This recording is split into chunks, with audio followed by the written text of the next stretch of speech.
तो शिखर एकेडमी के online platform पे आप सभी का स्वागत है। और हमारा ये जो वीडियो का ऑनलाइन कोर्स जो चल रहा है, तो इसमें लास्ट वीडियो में आपने देखा होगा हमने पौरव वंश के बारे में बात की थी। और हमने पौरव वंश के बारे में लास्ट वीडियो में पढ़ा था कि भाई पौरव वंश के जानकारी के स्रोत क्या हैं, और जो पौरव वंश के राजा हैं इनके बारे में हमें जो भी जानकारियाँ थी थोड़ा बहुत, तो वो हमने बात की थी। अब आज हमारा देखो पौरव वंश में जो टॉपिक रहेगा वो रहेगा आखिर इनकी आर्थिक स्थिति क्या थी। देखो लास्ट वीडियो में हमने इनका शासन प्रशासन राजनीतिक व्यवस्था पे एंड किया था। तो आज हम इनके शासन प्रशासन तो हो गया कि भाई लास्ट वीडियो में आपने देखा होगा, मैंने आपको बताया था कि इनका शासन प्रशासन कैसा था। भाई जैसा हमारा देश होता है इनका भी देश था, और देश का जो सर्वोच्च अधिकारी है वो राजा था। फिर देश जो था वो राज्य या प्रांतों में विभाजित था, तो उसको कहते थे भुक्ति ये लोग, ठीक है। और उसका सर्वोच्च अधिकारी भुक्तिपति होता था। फिर इसके बाद राज्य या जो प्रांत थे ये आपके जो हैं तहसीलों जनपदों में विभाजित थे, और जनपद को पौरव वंश में विषय कहते थे, और उसका जो सर्वोच्च अधिकारी होता था वो आपका विषयपति होता था। फिर जनपद तहसीलों में विभाजित होती थी, और तहसील की अगर हम बात करें तो पौरव वंश में जो तहसील होती थी, ठीक है, तो तहसील को ध्यान रखना कि पौरव वंश के जो लोग कहते थे वो आपका पाठक कहते थे, और उसका जो सर्वोच्च अधिकारी होता था वो आपका पाठकपति। और फिर उसके बाद तहसील से सबसे छोटी इकाई आपका जो है वो गांव ग्राम होता था, और पौरव वंश में गांव या ग्राम को ग्रामक्ष पटलिका कहते थे, और उसका जो सर्वोच्च अधिकारी था वो महतर कहलाता। तो इनका शासन प्रशासन कुछ इस प्रकार से विभाजित था। बाकी शासन प्रशासन में और भी कई सारे पदाधिकारी कर्मचारी हैं, वो हम बाद में बात करेंगे। उससे पहले आज हम बात करते हैं इनकी आर्थिक स्थिति पे, कि आखिर पौरव वंश के जो लोग थे इनकी आर्थिक स्थिति क्या थी, है ना। या आर्थिक स्थिति का अर्थ ये भी है कि राजस्व का स्रोत क्या था। क्योंकि अगर कोई भी राज्य है, किसी भी राज्य का शासन प्रशासन अगर चलाना है, तो सबसे इंपॉर्टेंट होता है सोर्स ऑफ इनकम, यानी राजस्व का स्रोत, है ना। जब तक इनकम नहीं होगी, सोर्स ऑफ इनकम नहीं होगा, है ना, तो राज्य कैसे चलाया जाएगा। तो भैया पैसा, पैसा का स्रोत क्या है। पैसा जब आएगा तभी तो हम राज्य को चला पाएंगे। वर्तमान में अगर मान लो हमारा जो सरकार है बीजेपी गवर्नमेंट, धामी की सरकार है, तो अगर मान लो बीजेपी गवर्नमेंट के पास पैसा नहीं होगा तो ये राज्य को नहीं चला सकते। भाई राज्य को चलाने के लिए पैसा चाहिए, तमाम प्रकार के विकास कार्य हैं, तमाम प्रकार के निर्माण प्रक्रिया है, ठीक है, तमाम प्रकार के राज्य में सरकारी कर्मचारी होते हैं तो इनको तनख्वाह देनी है। तो सभी चीज़ों के लिए पैसा इंपॉर्टेंट होता है। सोर्स ऑफ रेवेन्यू सबसे इंपॉर्टेंट होता है कि आखिर आय के स्रोत क्या है, राजस्व के स्रोत क्या है। तो ऐसी अगर हम पौरव वंश की बात करें तो इनकी जो आर्थिक स्थिति या जो राजस्व का स्रोत था वो क्या था। तो ध्यान रखना, आय का जो मुख्य स्रोत था वो आपका पौरव वंश में भूमि कर था। वैसे तो अगर हम बात करें किसी भी वंश की, तो आय का हमेशा मुख्य स्रोत जो होगा वो भूमि कर ही होगा, क्योंकि राजा महाराजाओं के शासनकाल में कृषि करना अनिवार्य होता था।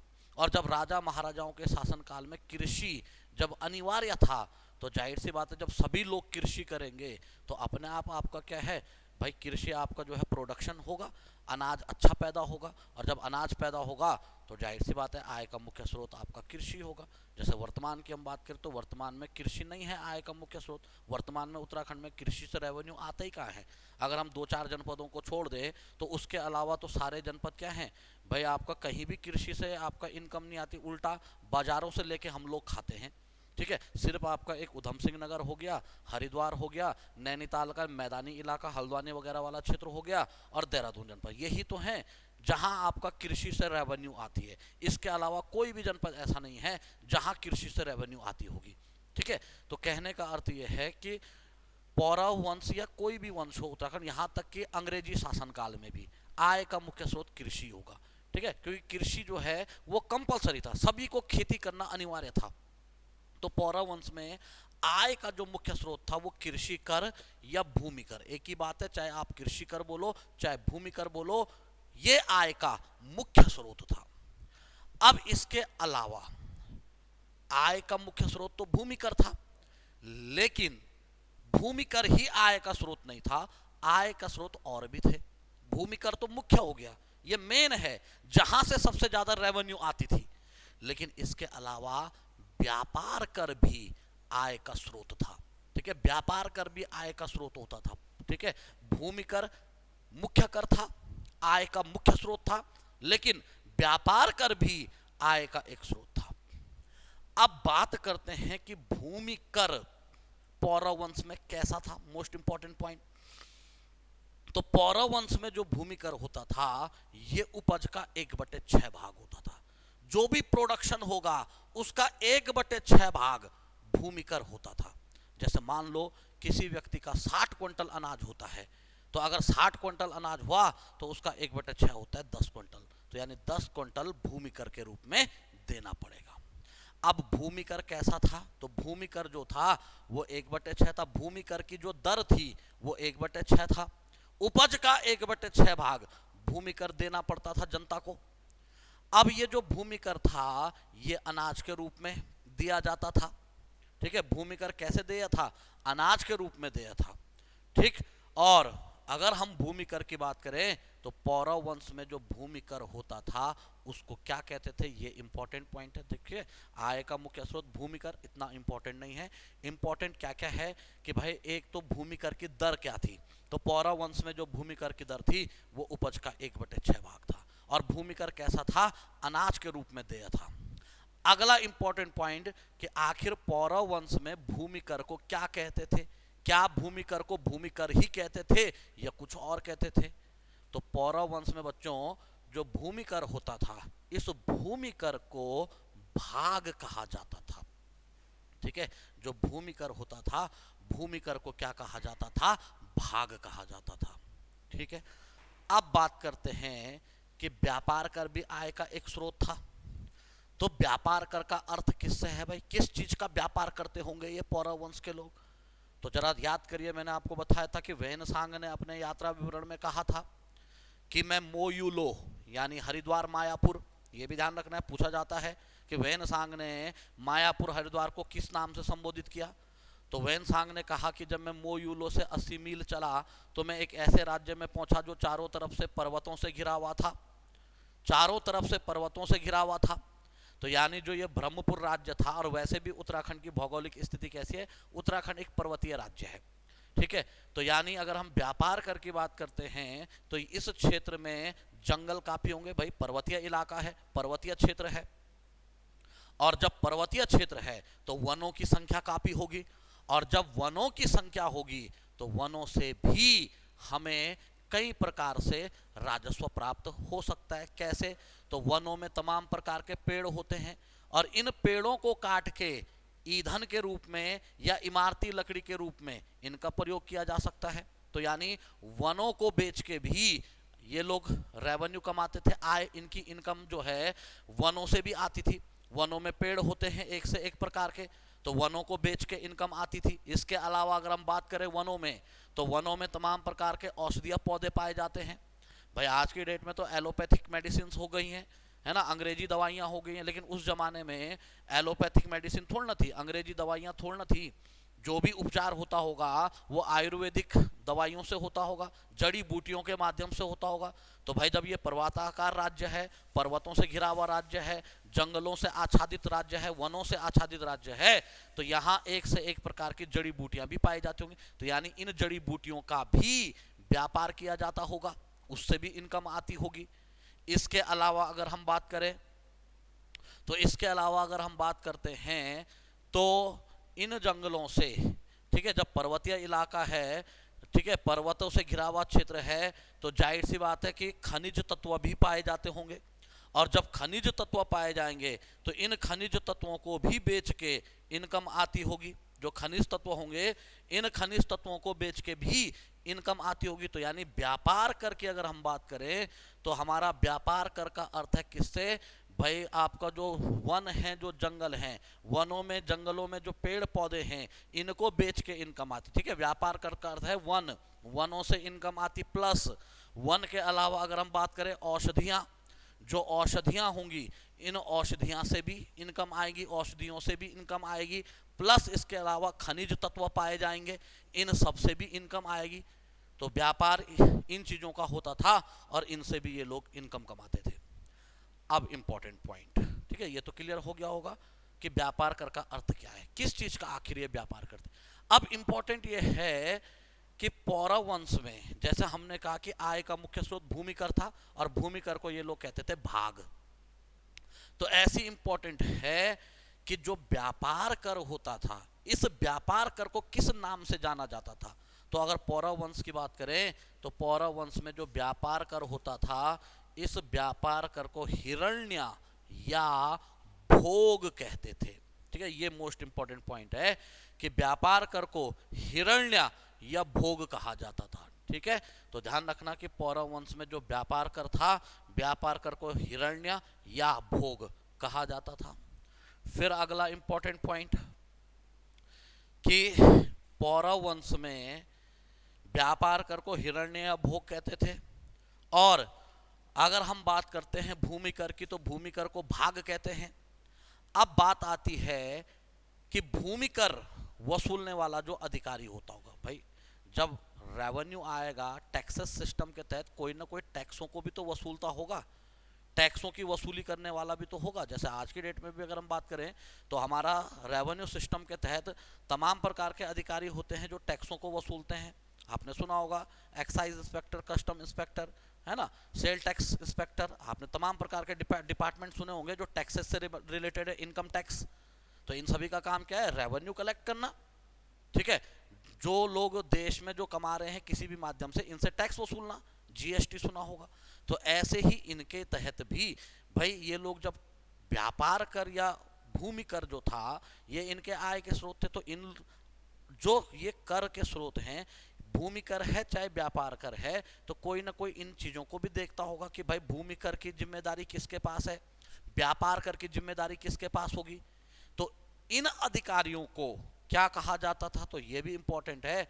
तो अगर हम बात करते हैं भूमि कर वसूलने वाला अधिकारी, तो ध्यान रखना कि पौरव वंश में जो भूमि कर वसूलने वाला अधिकारी होता था उसको भागिक कहा जाता था। ठीक है, भूमि कर वसूलने वाला जो अधिकारी था उसको भागिक कहते थे। इसके अलावा अगर व्यापार कर की हम बात करें तो जो व्यापार कर वसूलने वाला अधिकारी था उसको भोगिक कहा जाता था। ठीक है, व्यापार कर वसूलने वाले अधिकारी को क्या कहते थे, भोगिक कहते थे। ठीक है, तो ये कुछ चीजें आपको ध्यान रखनी है इनके टैक्सेस सिस्टम में, आय के स्रोत में, सोर्स ऑफ रेवेन्यू में, कि आय का मुख्य स्रोत भूमि कर। ठीक है, और इसके अलावा व्यापार कर भी था स्रोत, मुख्य कर भूमि कर था लेकिन व्यापार कर भी आय का स्रोत था। अब इसके बाद हम बात करते हैं कि टैक्स वसूलने वाले और भी होते थे कुछ। भाई ये तो पर्टिकुलर क्या है, भूमि कर वसूलने वाला है। ठीक है, भूमि कर वसूलने वाला है भागिक, व्यापार कर वसूलने वाला है भागिक। फिर इसके अलावा अगर हम भोगिक, व्यापार कर वसूलने वाला भोगिक और भूमि कर वसूलने वाला भागिक। इसके अलावा जो अन्य प्रकार के जितने भी कर होते थे, क्योंकि राजा महाराजाओं के समय कई प्रकार के कर होते थे, नदी घाटों पे भी कर लगते थे, नदियों में जो पुल होते थे उन पे भी कर लगते थे, कई प्रकार के कर होते थे राजा महाराजाओं के समय। तो इसके अलावा जो अन्य कर वसूलने वाले जो अधिकारी थे पौरव वंश में, तो अन्य कर वसूलने वाले जो अधिकारी थे उनको कहते थे कारिक व कुलचारिक। ठीक है, कारिक व कुलचारिक जो हैं ये भी कर वसूलने वाले ही अधिकारी थे। अन्य जो भी कर होते होंगे उनको वसूलने वाले जो अधिकारी थे इनको कारिक व कुलचारिक कहते थे। ठीक है, अब हम बात करते हैं इसके बाद कि जब आय का मुख्य स्रोत भूमि कर था तो भूमि कर आएगा भूमि से, जमीन से।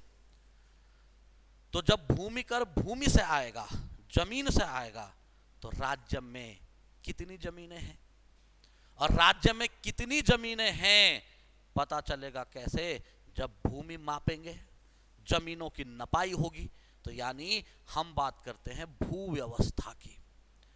ठीक है, कि इनके समय में जो भू व्यवस्था थी वो भू व्यवस्था कैसी थी, पौरव वंश में जो भू व्यवस्था थी ये भू व्यवस्था कैसी थी, भूमि व्यवस्था क्या थी। क्योंकि टैक्स जो आएगा वो भूमि से आएगा, और जब टैक्स भूमि से आएगा तो भूमि व्यवस्था कैसी थी और भूमि को मापने की प्रणाली क्या थी। दो चीजें हैं, एक है भूमि व्यवस्था कि आखिर भूमि कैसी थी। ठीक है, जमीन से जब टैक्स आएगा, भूमि से टैक्स आएगा, तो भूमि कैसी थी और भूमि मापन की प्रणाली क्या थी। तो पहले बात करते हैं भूमि व्यवस्था पे। तो ध्यान रखना पौरव वंश में दो प्रकार की भूमि होती थी, और वैसे पौरव वंश में ही नहीं, अगर हम उत्तराखंड की बात करें तो उत्तराखंड एक पर्वतीय राज्य है, और जब उत्तराखंड पर्वतीय राज्य है तो उत्तराखंड में आज भी दो ही प्रकार की भूमि है। जैसे मैदानी इलाकों की बात करें तो मैदानी इलाकों में एक ही प्रकार की भूमि होती है, लेकिन पर्वतीय इलाकों में दो प्रकार की भूमि होती है। पहले भी दो प्रकार की थी, आज भी दो प्रकार की है। बस फर्क क्या है कि पौरव वंश के लोग ये जो दो प्रकार की भूमि थी इनको किस नाम से संबोधित करते हैं। दो प्रकार की भूमि का अर्थ है, जैसे अगर हम आज की बात करें तो उत्तराखंड में दो प्रकार की भूमि है। दो प्रकार मतलब कुछ भूमि होंगी सिंचाई वाली, जहां पानी की व्यवस्था होगी तो वहां की जो जमीनें होंगी, वहां की जो भूमि होगी वो सिंचित भूमि होगी, सिंचाई वाली भूमि होगी। और जिन जगह पानी की व्यवस्था नहीं होगी, कई सारे गांव घरों में तुमने गांव में देखे होंगे, बहुत जगह ऐसी होती है जहां पानी की कोई व्यवस्था नहीं होती, तो वहां जो खेती होती है वो उखड़ भूमि होती है, असिंचित भूमि होती है, और वो भूमि वर्षा के पानी पे ही डिपेंड करती है। ठीक है, जब सिंचाई व्यवस्था नहीं है, गाड़ गदेरे नहीं है नजदीक में, ठीक है, तो जाहिर सी बात है सिंचाई तो नहीं हो पाएगी, और जब सिंचाई नहीं हो पाएगी तो ऐसी भूमि टोटली बारिश के पानी पे डिपेंड करती है। तो यानी कहने करते हैं भूमि दो प्रकार की है, सिंचित भूमि और असिंचित भूमि। लेकिन पौरव वंश में सिंचित भूमि और असिंचित भूमि जो होती थी इसको किन नामों से पुकारते थे। तो अब हम बात करते हैं कि पौरव वंश में जो सिंचित भूमि होती थी उसको कहते थे केदार भूमि। ठीक है, भूमि व्यवस्था के तहत दो प्रकार की भूमि थी। पहली थी केदार भूमि, और केदार भूमि की अगर हम बात करें तो केदार भूमि का अर्थ है सिंचित भूमि से, सिंचाई वाली जो भूमि है उसको कहा जाता था केदार भूमि, सिंचित भूमि। और दूसरा अगर हम बात करते हैं तो पौरव वंश में जो दूसरी थी वो थी सारी भूमि, और सारी भूमि का अर्थ है असिंचित भूमि से। ठीक है, या उखड़ भूमि, आप जो भी बोलो, असिंचित भूमि बोलो चाहे चाहे आप उखड़ भूमि बोलो, तो पौरव वंश में, या मैंने कहा वर्तमान में भी दो ही प्रकार की भूमि होती है, सिंचित और असिंचित। लेकिन इंपॉर्टेंट यह है कि जो पौरव वंश के लोग होते थे, ये पौरव वंश के लोग इन भूमि को किस नाम से पुकारते थे। तो पौरव वंश के लोग सिंचित भूमि को कहते थे केदार भूमि, ये इंपॉर्टेंट है, और असिंचित भूमि को कहते थे सारी भूमि। ठीक है, अब बात करते हैं आखिर भूमि मापन की प्रणाली क्या थी, है ना, क्योंकि आय आएगा भूमि से, आय का मुख्य स्रोत भूमि कर है, कृषि कर है, और जब आय का मुख्य स्रोत भूमि कर या कृषि कर है तो भूमि कर या कृषि कर आएगा कहाँ से, जमीन से। तो इसके लिए ये भी जानना जरूरी है कि आखिर इस ब्रह्मपुर राज्य में जमीन कितनी है। भाई अगर आपको यही नहीं पता कि तुम्हारे साम्राज्य में टोटल कितनी भूमि है, तो जाहिर सी बात है लोग, तुम टैक्स कैसे वसूलोगे, लोग तो टैक्स की चोरी करेंगे।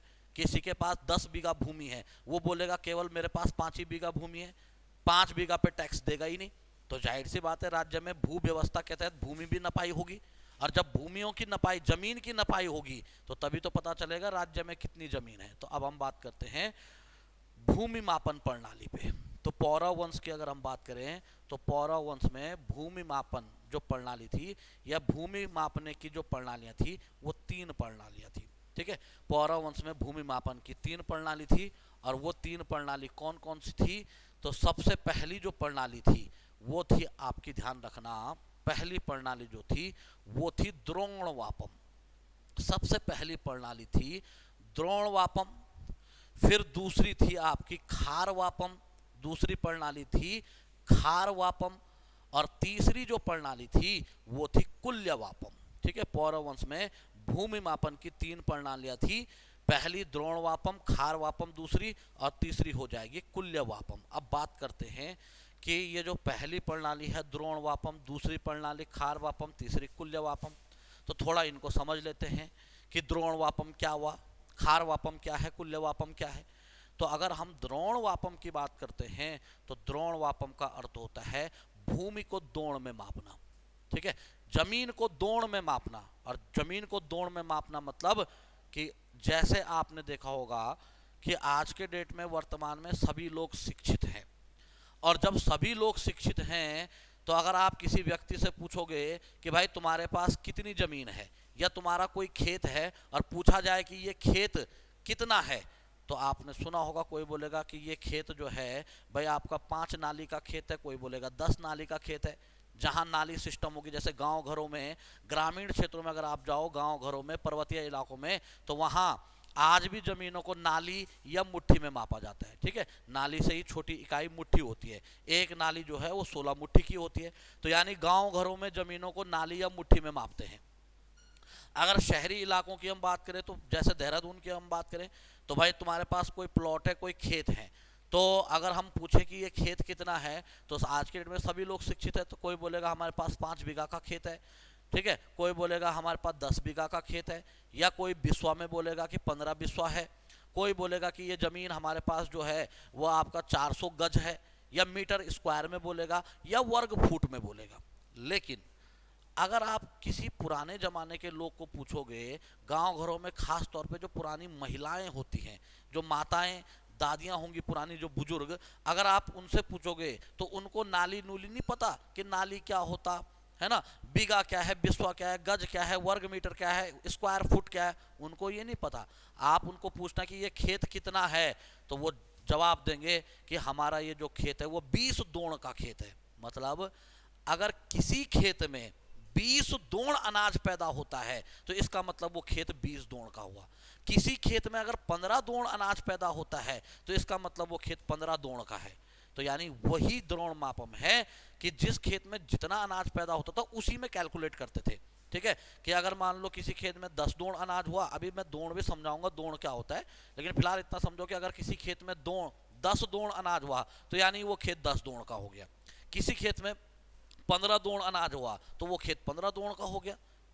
अब दोण क्या होता है, तो मैंने कहा द्रोण वापा मतलब दोण में, और दोण मतलब जितना दोण अनाज होगा उतने दोण का खेत होगा। अब थोड़ा इस जो द्रोण वापम है इसको समझ लेते हैं कि आखिर ये दोण चीज क्या होती है। तो देखो, एक दोण जो होता है ये होता है 2 डाला का, और डाला क्या होता है तो आपने देखा होगा गांव घरों में। ठीक है, आज की डेट में तो टिन के एक बर्तन आता है। ठीक है, जैसे आपने देखा होगा कि जब गेहूं की मंडाई होती है, और जब गेहूं की मंडाई करके उसको अंदर संभालते तो एक टिन का बर्तन होता होगा, गोल सा बड़ा सा। ठीक है, इतना इतना गहरा होगा वो आपका लगभग, और गोल सा एक बर्तन होगा टिन का, वही दोण हुआ। या अगर आज से 10-15 साल पीछे चले जाओ आप, तो पुराने जमाने में जो दोण होता था वो रिंगाल के भी होते थे। रिंगाल का होता था, टोकरी टाइप की एक रिंगाल की, और उसको मिट्टी गोबर से उसकी पुताई करके और उससे अनाज नापते थे। ठीक है, कि भाई आपका 1 डाला, 2 डाला, 3 डाला, जितना भी होगा, है ना। या आपने गेहूं की जब आपका मंडाई लवाई होती होगी, है ना, और गेहूं की जब लवाई मंडाई होगी तो उसके बाद गेहूं को जब आपने देखा होगा गांव घरों में कि गेहूं को जब संभालते होंगे तो एक मन का बर्तन होता होगा टीन का, अगर आप समझ पा रहे होंगे तो एक टीन का बर्तन होता है। ठीक है, और वो जो टीन का बर्तन होगा उस 15-16 किलो का होगा। अब वैसे तो एग्जैक्ट वो आपका जो होता है, ठीक है, 8 पाता 16 किलो का होता है, लेकिन एक ध्यान रखना कि एक जो टिन का बर्तन या रिंगाल के भी होते थे, ठीक है, उससे अनाज को नापते हैं। ठीक है, तो वही दोण होता है, वही सॉरी डाला वही होता है। ठीक है, और एक दोण होता है 2 डाला का। ठीक, और अगर एक दोण 2 डाला का होता है तो एक डाला में ध्यान रखना 8 पाथा होता है। एक लकड़ी का बर्तन होता है पाथा, जानते होंगे, और एक डाला जो होता है उसमें 8 पाथा होता है। और जब एक डाला में 8 पाथा तो 2 डाला में होगा 16 पाथा, 16 पाथा। और अगर इसी को मैं किलो में कन्वर्ट कर दूं तो एक दोण बराबर 2 डाला बराबर 16 पाथा, क्योंकि एक डाला 8 पाथा का होता है। जो स्टैंडर्ड डाला होगा वो 8 पाथा का, बाकी होने को तो कोई 10 का भी बना देगा। एक डाला कोई जो है 10 पाथे का डाला भी बना सकता है, कोई 12 पाथा का डाला भी बना सकता है। लेकिन जो एक स्टैंडर्ड पैमाना होता है ना, उस स्टैंडर्ड पैमाने के तहत एक डाला 8 पाथा का होता है। और जब एक डाला 8 पाथा का होगा तो 2 डाला होगा 16 पाथा का। और इसको अगर हम किलो में कन्वर्ट करेंगे तो एक पाथा 2 किलो का होता है। और जब एक पाथा 2 किलो का होता है तो 16 पाथा हो जाएगा 32 किलो का। 16 पाथा क्या है, 32 किलो। तो यानी जमीन भूमि मापन की 3 प्रणालियां थी। पहला द्रोण मापन, जमीन को दोण में नापना। ठीक है, और वो मैंने समझा दिया कि एक दोण जो है वो 2 डाला का होगा। दोण में मापने का मतलब जितना दोण अनाज पैदा होगा।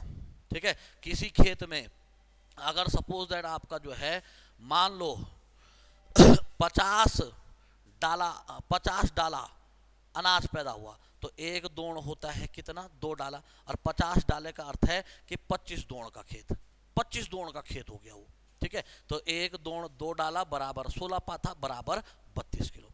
इसी प्रकार से मापन की दूसरी प्रणाली थी खार वापम, उससे बड़ी हो जाएगी है। द्रोण वापम छोटी प्रणाली है, छोटी इकाई है, और ये द्रोण वापम से बड़ी इकाई हो जाएगी खार वापम। और खार वापम मतलब जमीन को खार में मापना।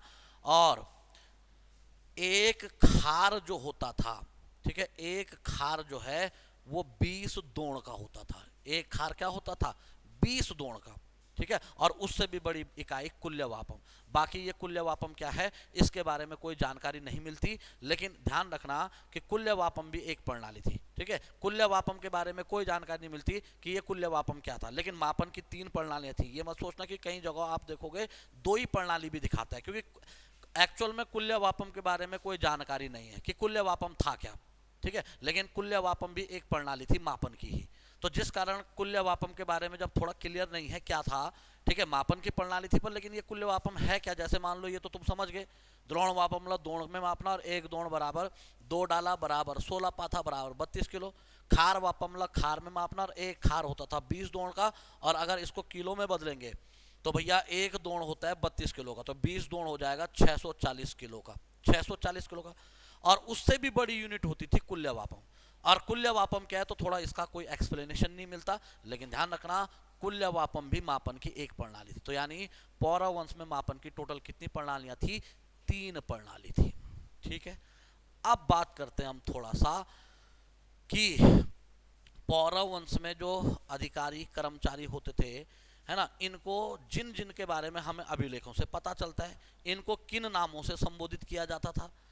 तो भैया अगर हम पौरव वंश की अगर बात करें तो पौरव वंश में जो कर्मचारी या जो अधिकारी थे, ठीक है, जिन जिन के बारे में हमको पता है, ठीक है, सबके बारे में भी नहीं पता, लेकिन अभिलेखों से जो पता चल पाया है हम उनकी बात कर रहे हैं, ठीक है। जिनके बारे में नहीं पता तो उनके बारे में क्या कह सकते हैं कि किस नाम से संबोधित करते थे, लेकिन इनके अभिलेखों से जो हमें पता चला कि जो मंत्रिमंडल होता था या जो भी कर्मचारी पदाधिकारी होते थे, तो जितने हमें इनके अभिलेखों से मिले वो कौन कौन से हैं, तो इसमें हम बात करते हैं सबसे पहले अमात्य। एक पद था अमात्य। अब पौरव वंश में जो ये अमात्य होता था ये क्या होता था, तो अमात्य कहते थे, ध्यान रखना, प्रधानमंत्री को। भाई राजा है, और जब राजा है तो राजा के मंत्री भी होंगे कई सारे, और जब राजा के कई मंत्री होंगे तो उनमें कोई ना कोई हेड भी होगा, कोई मुख्य भी होगा। तो चाहे आप प्रधानमंत्री बोलो चाहे आप ऑब्लिक मुख्यमंत्री बोलो, एक ही बात है। और पौरव वंश में जो प्रधानमंत्री या जो मुख्यमंत्री होता था उसको कहते थे अमात्य, ठीक है। अब राजा है तो राजा का अगर पुत्र है तो राजा के पुत्र को कहते हैं राजकुमार। लेकिन पौरव वंश के लोग राजकुमार को किस नाम से संबोधित करते थे, ये शब्दावलियां आती हैं अभी पेपर में, आपने देखा होगा। अभी अब बात करेंगे हम, उस पर भी एक प्रश्न आया था। तो जब राजा है तो राजा का पुत्र भी होगा, और अगर राजा का पुत्र है तो राजा के पुत्र को कहते हैं राजकुमार। लेकिन क्या पौरव वंश के लोग भी राजकुमार ही कहते थे? तो समझना, पौरव वंश के लोग जो राजकुमार होता था उसको कहते थे कुमारामात्य, ठीक है, कुमारामात्य। और कुमारामात्य का अर्थ है किससे? राजकुमार से। पौरव वंश में जो राजकुमार होता था, राजकुमार को कहा जाता था क्या? कुमारामात्य, ठीक है। ध्यान रखना ये शब्दावलियां आएंगी पेपर में। अमात्य प्रधानमंत्री या मुख्यमंत्री, कुछ भी बोल दो आप। और कुमारामात्य कहते थे किसको? राजकुमार को। फिर इसके अलावा अगर राजा है तो राजा की सेना भी होगी, और जब सेना है तो सेना का कोई अधिकारी यानी सेनापति भी होगा। अब क्या पौरव वंश के लोग सेनापति को सेनापति ही कहते थे या कुछ और कहते थे? तो अब अगर पौरव वंश की हम बात करें तो पौरव वंश में जो सेनापति होता था उसको कहते थे बलाध्यक्ष, ठीक है। बल मतलब फोर्स। देखो कुछ कुछ तुम शब्दों से भी आइडिया लगा सकते हो। बलाध्यक्ष, बल मतलब क्या होता है? फोर्स। फोर्स मतलब सेना, और बलाध्यक्ष मतलब बल का अध्यक्ष। और बल का अध्यक्ष कौन होता है? सेनापति, सेनाध्यक्ष। तो पौरव वंश में जो बलाध्यक्ष होता था या जो सेनापति होता था, ठीक है, सेनापति को कहा जाता था बलाध्यक्ष, ध्यान रखना है। फिर इसके अलावा राजा है तो राज व्यवस्था के तहत जो लोग अपराध करते होंगे, अपराधियों को दंड देने वाले या अपराधियों को पकड़ने वाले भी होते होंगे, तो अपराधियों को पकड़ने वाला जनरली कौन होते हैं? पुलिस। ठीक है, तो ऐसी पौरव वंश में भी पुलिस व्यवस्था थी। और जब पौरव वंश में पुलिस व्यवस्था थी तो जो पुलिस होती थी या जो पुलिस अधिकारी होता था उसको क्या कहते थे? तो ध्यान रखना, पौरव वंश में पुलिस अधिकारी जो होता था उसको कहते थे दंडपासिक। ठीक है, और दंडपासिक का अर्थ किससे है? पुलिस अधिकारी से। कई लोग इसमें कंफ्यूज भी होते हैं, कई लोग समझते हैं दंडपासिक का मतलब दंड देने वाला और दंड देने वाला मतलब जज। कई लोग इससे भी सोचते हैं कि दंड देने वाला मतलब न्यायाधीश। ध्यान रखना, प्रथम दंडाधिकारी पुलिस होती है। कोई क्राइम करेगा, कोई अपराध करेगा तो क्या जज पकड़ेगा उसको?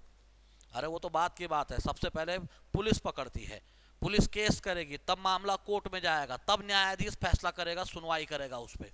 सीधा आपका न्यायाधीश जज थोड़ा आएगा पकड़ने।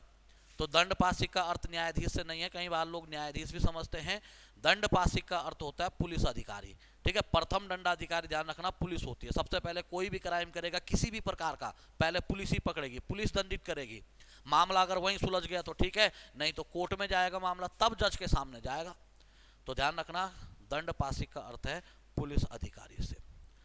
अब इसके बाद अगर हम बात करते हैं, एक शब्दावली और है कोर्ट। अब पौरव वंश की अगर हम बात करें तो कोर्ट क्या था?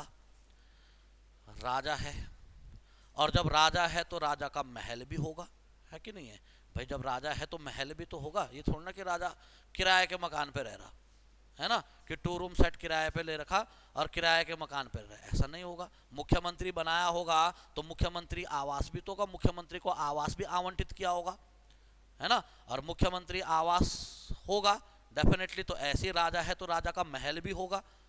तो राजमहल या राजा के निवास स्थान जो होता था उसी को कोर्ट कहते थे। चाहे आप राजमहल बोलो या राजा का निवास स्थान की अगर हम बात करो तो राजमहल या राजा का जो निवास स्थान था उसको कोर्ट कहते थे। अब एक शब्दावली है कोटाधिकारी। तो कोटाधिकारी मतलब, तो अब समझना बात को, राजा है और जब राजा है तो राजा की सुरक्षा व्यवस्था भी होगी। मुख्यमंत्री जिस दिन जो व्यक्ति बनेगा तो उसको सिक्योरिटी भी मिलेगी, है ना। ऐसा नहीं कि किसी ने मुख्यमंत्री को अगवा कर लिया भाई, तो जाहिर सी बात है कि जो बड़े अधिकारी होंगे तो उनको सिक्योरिटी भी मिलती है। तो ऐसी अगर राजा है तो राजा की सुरक्षा व्यवस्था में भी कई सारे सैनिक लगे होंगे, और सुरक्षा व्यवस्था में कई सारे सैनिक होंगे तो उनमें कोई ना कोई हेड होगा भाई, जो सुरक्षा व्यवस्था को देखेगा, जो सिक्योरिटी को मैनेज करेगा, सिक्योरिटी मैनेजमेंट करेगा। तो कोटाधिकारी का अर्थ है राजा की सुरक्षा व्यवस्था देखने वाला अधिकारी। राजा की जो सुरक्षा व्यवस्था देखने वाला अधिकारी जो होगा उसी को कोटाधिकारी कहते थे। ठीक है, तो कोटाधिकारी का अर्थ क्या है? राजा की सुरक्षा व्यवस्था देखने वाला अधिकारी। फिर इसके अलावा अगर हम बात करें तो एक शब्दावली हमें और देखने को मिलती है और वो है आपका प्रतिहार। अब ये प्रतिहार क्या है भाई? तो अब समझना, राजा है तो राजा को सिक्योरिटी मिलेगी, राजा की सुरक्षा व्यवस्था में सिक्योरिटी होगी, और राजा की सुरक्षा व्यवस्था देखने वाला कौन? कोटाधिकारी। तो ऐसे ही जब राजा को सिक्योरिटी मिलेगी तो राज परिवार को भी मिलेगी, राजा की पत्नी, बच्चे, माता पिता जो भी हैं, परिवार के जितने भी लोग हैं उनको भी तो मिलेगी। ये थोड़ा ना तुमने राजा को सुरक्षा दे रखी है और उसके घर वालों को नहीं दे रखी, किसी ने घर वालों को ही अगवा कर लिया। तो जाहिर सी बात है, ध्यान रखना, राज परिवार की सुरक्षा व्यवस्था भी तो देखेगा कोई ना कोई, परिवार में जो भी लोग हैं। तो जो प्रतिहार होता था ये क्या था? राज परिवार की सुरक्षा व्यवस्था देखने वाला अधिकारी। ठीक है, फिर इसके अलावा हम बात करते हैं सुपकारपति, और ये आपका पेपर में आया भी था, है ना। और अगर आप पेपर दिया होगा, सब कुछ देखा होगा, तो जाहिर सी बात है आपको सुपकारपति पता ही होगा। राजा है तो राजा का भोजन व्यवस्था, है ना। अधिकारी है तो भाई अधिकारी के लिए क्या खाना बनेगा? ऐसा थोड़ा ना कि दिन में भी वही खा रहे, रात को भी वही खा रहे, आज भी वही कल भी वही, आज भी लौकी खाई कल भी लौकी खाई, ऐसा तो नहीं चलेगा काम, है ना। दिन में आपका कोई दाल नहीं मिली तो तुमने आलू को ही खींच दिया और आलू की खिचड़ी बना के ही खा दी, तो ऐसा नहीं होगा भाई। अधिकारी है तो मेन्यू डिसाइड होगा कि नाश्ते में क्या होगा, लंच में क्या होगा, डिनर में क्या होगा, आज क्या बनेगा, कल क्या बनेगा, परसों क्या बनेगा। तो कहने करते कि राजा की भोजन व्यवस्था जो देखता था, या राजा की भोजन व्यवस्था देखने वाला जो अधिकारी था, उसी को सुपकारपति कहते थे। ठीक है, राजा की भोजन व्यवस्था देखने वाला जो अधिकारी है वही आपका क्या कहलाता था, सुपकारपति। तो ये हैं कुछ इनके, चाहे वो मंत्री परिषद हो चाहे अधिकारी कर्मचारी जो भी हैं, पौरव वंश से जितने हमें अभिलेखों से पता चलते हैं। तो ये सारे इंपॉर्टेंट हैं। लास्ट एक दो पॉइंट और बात करेंगे, फिर आपका ये टॉपिक खत्म। ठीक है, तो लास्ट बात करते हैं कि आखिर जो ये पौरव वंश के लोग थे, ये किस धर्म के अनुयायी थे। अगर हम बात करें इनके धर्म में, तो जाहिर से बात है, इतना तो आपको पता ही है कि पौरव वंश के जो लोग जो हैं वो शैव धर्म के अनुयायी थे। क्यों? अरे इनके कुल देवता कौन थे? वीरणेश्वर स्वामी। और वीरणेश्वर स्वामी मतलब भगवान शिव। और जब पौरव वंश के जो लोग थे, इनके कुल देवता वीरणेश्वर स्वामी यानी भगवान शिव थे, तो यानी ये शैव धर्म के अनुयायी थे। परंतु पौरव वंश के लोग शैव धर्म के अनुयायी तो थे ही थे, लेकिन शैव धर्म के साथ साथ ध्यान रखना, ये बौद्ध धर्म के भी अनुयायी थे। ये शैव धर्म के अनुयायी तो थे ही थे, लेकिन साथ में बौद्ध धर्म के भी अनुयायी थे। कैसे पता हमें कि ये बौद्ध धर्म के भी अनुयायी थे? तो वैन सांग के यात्रा विवरण के अनुसार, वैन सांग ने जब ब्रह्मपुर राज्य का उल्लेख किया, तो इसने अपने यात्रा विवरण में लिखा कि इस राज्य में अनेक बौद्ध विहार भी थे। और बौद्ध विहार मतलब बौद्ध टेम्पल्स, जो बौद्ध मंदिर होते हैं उनको विहार बोलते हैं। तो यानी जब यहाँ बौद्ध मंदिर भी थे, तो यानी कहीं ना कहीं ये बौद्ध धर्म को भी मानते होंगे, बौद्ध धर्म के भी अनुयायी होंगे। जब बौद्ध धर्म को मानते होंगे तभी तो बौद्ध मंदिर होंगे ब्रह्मपुर राज्य में, नहीं तो बौद्ध मंदिर कैसे आ गए? तो ध्यान रखना कि ये शैव धर्म के अनुयायी तो थे ही थे, लेकिन साथ ही साथ बौद्ध धर्म के भी अनुयायी थे। और एक लास्ट पॉइंट और, कि अगर हम बात करें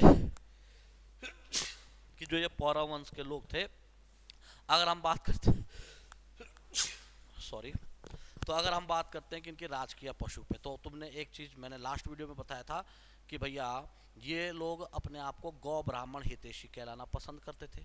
तो भाई जब ये गौ ब्राह्मण हितैषी कहलाना पसंद करते, तो यानी ये गाय को मानते थे, गाय की पूजा करते थे। तो इसका मतलब अगर हम बात करते हैं इनके राजकीय पशु की, तो इनकी जो राजकीय पशु रही होगी वो गाय रही होगी। ठीक है, तो ये आपका पौरव वंश है कंप्लीट। 2 डेमो हो गए आपके उत्तराखंड हिस्ट्री के। ठीक है, आपका पहला वीडियो पार्ट 1 पौरव वंश का, और ये पार्ट 2 है, और ये कंप्लीट आपका पौरव वंश है। ठीक है, आपको जो है हिस्ट्री के भी 2 लेक्चर डेमो के रूप में मिलेंगे, और उत्तराखंड में ही आपको ज्योग्राफी के भी लेक्चर मिलेंगे डेमो के रूप में। ठीक है, 2 हिस्ट्री के 2 ज्योग्राफी के लेक्चर, ऐसी आपका जो है जीएस में भी आपको प्रत्येक 2-2 हिंदी में सबके 2-2 लेक्चर आपको डेमो के रूप में मिलेंगे। और आप लोग जो है जल्दी से जल्दी कोर्स को ज्वाइन करिए, क्योंकि यूट्यूब पे हमारा ये रेगुलर नहीं चलेगा। मंगलवार ट्यूसडे से हमारी क्लास प्रॉपर ऐप पे चलेगी। तो जो लोग जुड़ना चाहते हैं हमसे, जो लोग चाहते हैं कि आपका जो वीडियो का पेपर है उसमें आप लोग सफलता पाएँ, तो डेफिनेटली हमारे इस जो ये आपका वीडियो का ऑनलाइन कोर्स चल रहा है, इसको आप लोग परचेस करिएगा हमारी ऐप से, शिखर एकेडमी की। और ऐप का डिस्क्रिप्शन, आपका जो ऐप का जो लिंक है वो आपका डिस्क्रिप्शन में दिया हुआ है। ठीक है, और आपको प्रॉपर ये यहाँ पे तो मैंने सिर्फ आपका समझाया, लेकिन जब आप ऐप में आपको इस कोर्स को जब लोगे तो वहाँ आपको प्रॉपर पीडीएफ भी मिलेंगी। ठीक है, प्रॉपर जो भी पढ़ाया जाएगा वो सब आपको पीडीएफ की फॉर्म में दिया जाएगा। ठीक है, तो चलिए आज के लिए इतना रखते हैं। धन्यवाद।